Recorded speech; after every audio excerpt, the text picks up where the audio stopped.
Okey anak-anak, setelah mendengar penerangan tentang bentuk muka bumi dan kepentingannya, sekarang kita tengok dekat sini pula. Ini adalah di dalam buku teks, iaitu mari mencipta model. Model apa? Model bentuk muka bumi. Dan kalau kat sini kita tengok bahan-bahan untuk kita buat model bentuk muka bumi, antaranya kita perlukan doh, kita perlukan pita pelekat, kita perlukan kotak, pasir, surat khabar lama, kita perlukan pokok renek, rumput dan juga kita adakan label bagi setiap bentuk muka bumi. Dan langkah-langkahnya seperti berikut. Langkah yang pertama, kita buat lakar kedudukan bentuk muka bumi di atas kotak. Kemudian langkah yang kedua, kita gumpalkan surat khabar atau kertas yang dah tak dipakai untuk membina model bagi gunung ataupun bukit. Dan kemudian langkah yang ketiga, kita lekat model bentuk muka bumi di atas lakaran yang telah kita buat tadi. Kemudian kita hiaskan dengan pasir, rumput dan juga pokok-pokok renek. Kemudian kita letakkan label ataupun nama bagi setiap bentuk muka bumi itu. Dan setelah apa yang telah kita lakukan ini akan terhasillah sebegini.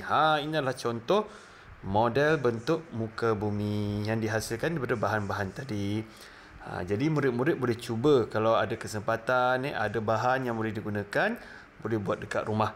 Tapi ini tak menjadi satu kewajipan. Sekiranya murid-murid ada kelapangan bersama dengan ibu bapa, ini untuk menambah kemahiran ataupun untuk memahamkan lagi dari segi bentuk muka bumi secara membuat bentuk ataupun replika dan model ini. Okey. Kemudian kita buat sedikit ulang kaji. Tengok, saya ingat bentuk muka bumi terdiri daripada gunung, bukit, sungai, paya, tasik, tebing tinggi dan pantai. Dan kita kena ingat bentuk muka bumi dapat dikelaskan kepada tanah tinggi iaitu gunung dan bukit, tanah pamah iaitu kawasan sungai, paya, tasik, dan kawasan pinggir laut iaitu tebing tinggi dan pantai. Dan bentuk muka bumi penting untuk yang pertama adalah ekonomi, yang kedua kawasan tahanan air dan yang ketiga adalah pelancongan. Bila kata ekonomi, ianya melibatkan kawasan pertanian, kawasan apa lagi untuk menghasilkan produk-produk dan juga hasil-hasil daripada bentuk muka bumi itu, hasil daripada hutan. Kawasan tahanan air merupakan kawasan untuk tadahan air bersih dan juga untuk empangan. Dan kawasan pelancongan, contohnya kawasan pantai, kawasan pulau, itu merupakan sumbangan ataupun bentuk muka bumi yang dapat menyumbang ke arah sektor pelancongan. Okey, cuba kita jawab soalan ni.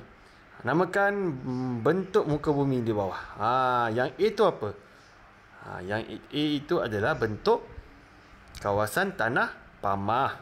Yang B, kawasan tanah tinggi. Dan yang C adalah kawasan pinggir laut. Kemudian dia kata kelaskan bentuk muka bumi yang berikut. Gunung apa dia? Tanah tinggi, tebing tinggi, kawasan tanah tinggi ke? Kawasan tinggi, kawasan tebing tinggi adalah kawasan pinggir laut. Bukit kawasan tanah tinggi, pantai kawasan pinggir laut, tasik, paya dan sungai merupakan kawasan tanah pamah. Okey? Jadi itu saja murid-murid. Kita jumpa lagi nanti cikgu bagikan latihan, cuba buat. Okey, bye.